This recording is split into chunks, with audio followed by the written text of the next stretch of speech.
Bir Dava Partisi Belediye Başkanımız ile beraber bir bayramında yapıyoruz. Bayramınız mübarek olsun. Fırat Bey burada amcaoğlu bize. Selam. Bir Dava Partisi Ağrı İl Başkanımız parti geziyor, esnafı geziyor. Bir Dava Partisi mübarek olsun. Ağrı İl Başkanımız esnafı geziyor. Bayram mübarek olsun. Hayırlı bayramlar diliyorum. Bir Ağrı İl Başkanı ve bayramınız mübarek olsun.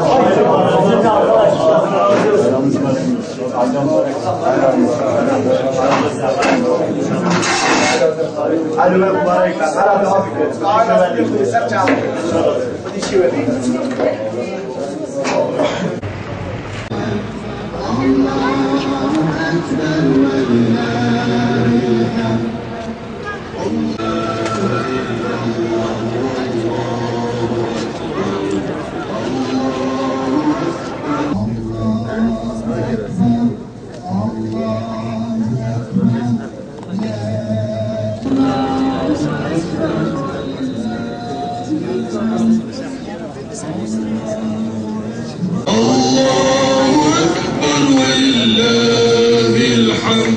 Abi bunu televizyona mı vereceksiniz?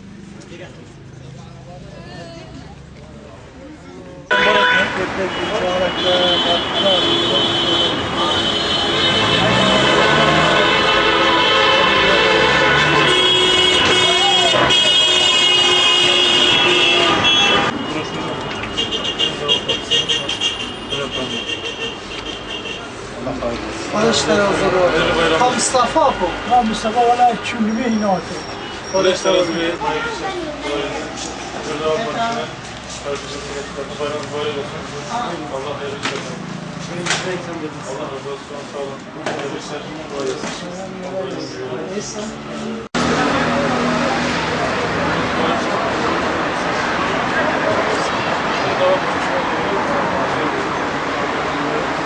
Allah muhabbet etsin.